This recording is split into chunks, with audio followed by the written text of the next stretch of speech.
I never imagined that one day I'd be struggling to breathe inside my own home because of an HOA dispute.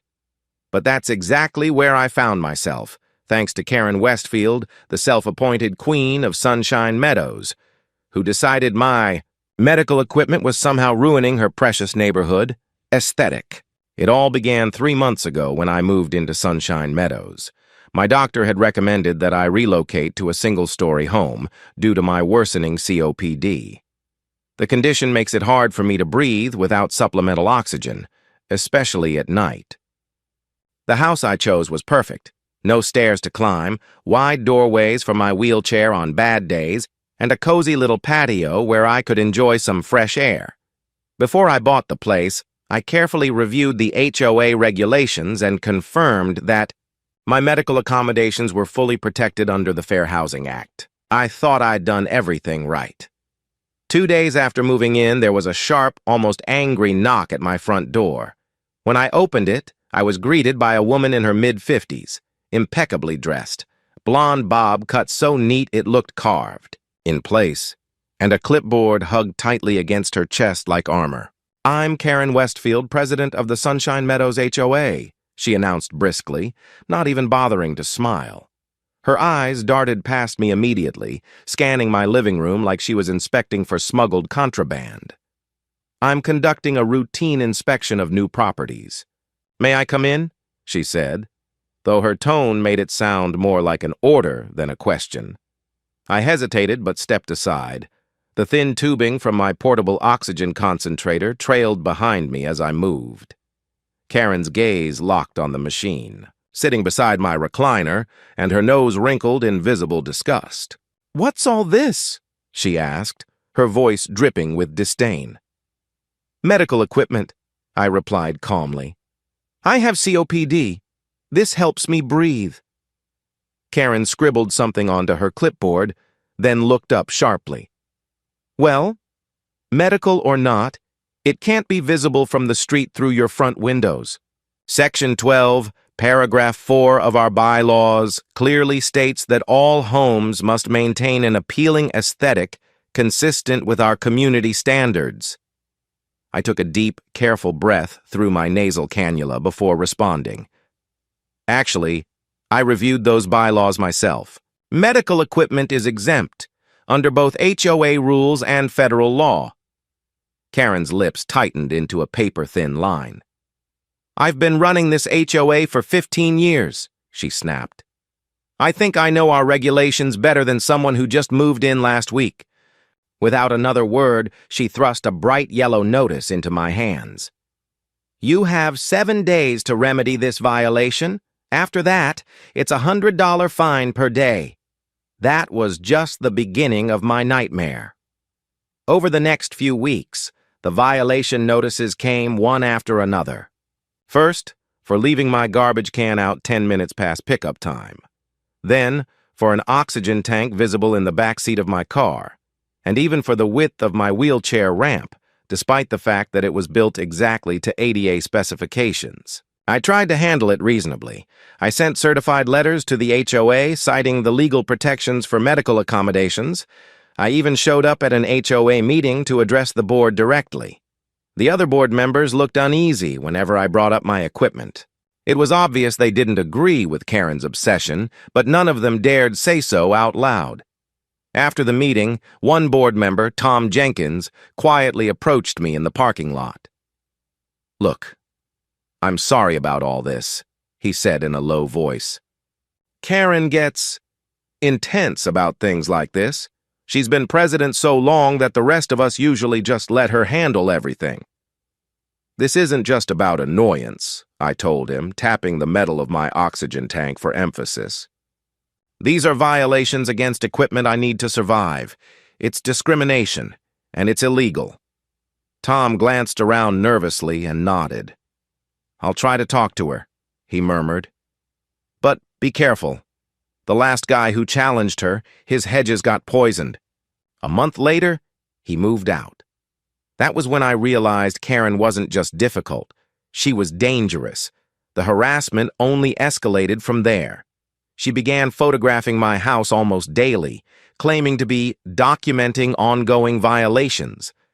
One afternoon, I caught her outside, standing right up against my living room window, camera in hand, snapping pictures while I was sitting inside trying to read. That's when I knew this was no longer about HOA rules. This was personal. When I opened the door to confront her that day, she didn't even flinch. "Community inspection," she said curtly, before turning on her heel and strutting back to her house 3 doors down. That was it for me. The next morning, I installed security cameras around my property. Nothing illegal about that. Karen's precious HOA rulebook didn't cover my right to protect myself. I didn't know it then, but that decision would end up saving my life. The real nightmare began last Tuesday. I was having an especially difficult day. Each breath felt like I was dragging air through wet cement. I had settled into my recliner, oxygen dialed up a bit higher than usual, just trying to rest. The doorbell rang. Through my phone's security app, I saw her again, Karen Westfield, clipboard in hand, standing on my porch with that familiar look of self-importance plastered on her face. I ignored it. After 3 months of constant harassment, I was done engaging. Let her leave another violation notice. I was documenting everyone for my lawyer. 10 minutes later, I heard a loud metallic clang from my side yard, the area where the external compressor for my home oxygen system was installed. Then my portable unit started beeping an alarm. The pressure was dropping fast. Panic surged through me as I fumbled for my emergency backup tank. My hands were trembling, my chest tightening. Before I could even attach the hose, the front door burst open. Karen stood there in the doorway, panting slightly, a ring of keys jingling in her hand. As HOA president, "I have access keys for emergencies," she announced proudly. "And your continued violations are an emergency to our community standards." I was gasping for air, barely able to speak. "What did you do?" I managed between ragged breaths. Karen smirked. "I disconnected that eyesore outside. Section 15 clearly states that no external mechanical equipment can be installed without board approval. You never submitted the proper forms." My vision was tunneling as I struggled to connect my backup tank. I could hardly hear her gloating, but my cameras caught everything. Her walking straight to my oxygen unit, deliberately turning the valves closed, then removing a small part and slipping it into her pocket.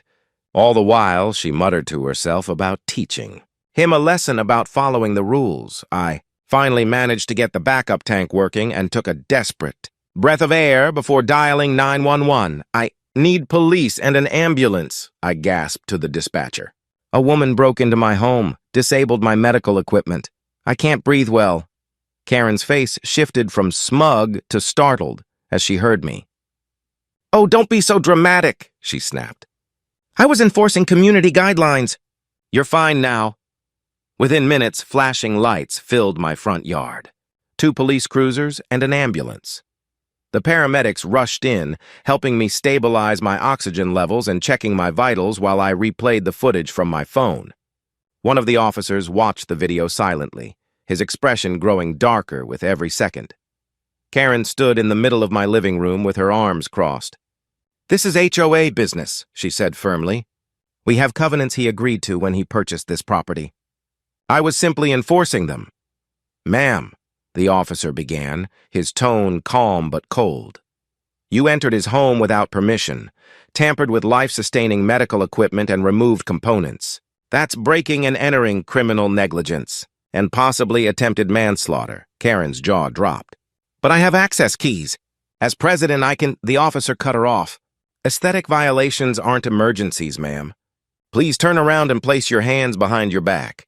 Her face went ghostly white as he pulled out his handcuffs. Even as they led her out, she kept babbling about bylaws and property values, her voice trembling with outrage and disbelief. Outside, a crowd had gathered. Neighbors stood on their lawns, watching as the once untouchable HOA president of Sunshine Meadows was escorted to the back of a police car. For the first time since I'd moved in, the neighborhood was silent. 2 days later, I was released from the hospital after a short stay for observation. When I got home, there was a certified letter waiting for me from the HOA board. They had called an emergency meeting. Karen Westfield was unanimously removed as HOA president, effective immediately. All fines against me were rescinded, and my medical accommodations were officially approved and protected going forward. Then this morning, I got a call from the district attorney. Karen is facing multiple felony charges: breaking and entering, tampering with medical equipment, theft of medical components, and reckless endangerment. Her real estate license has already been suspended, effectively ending her career.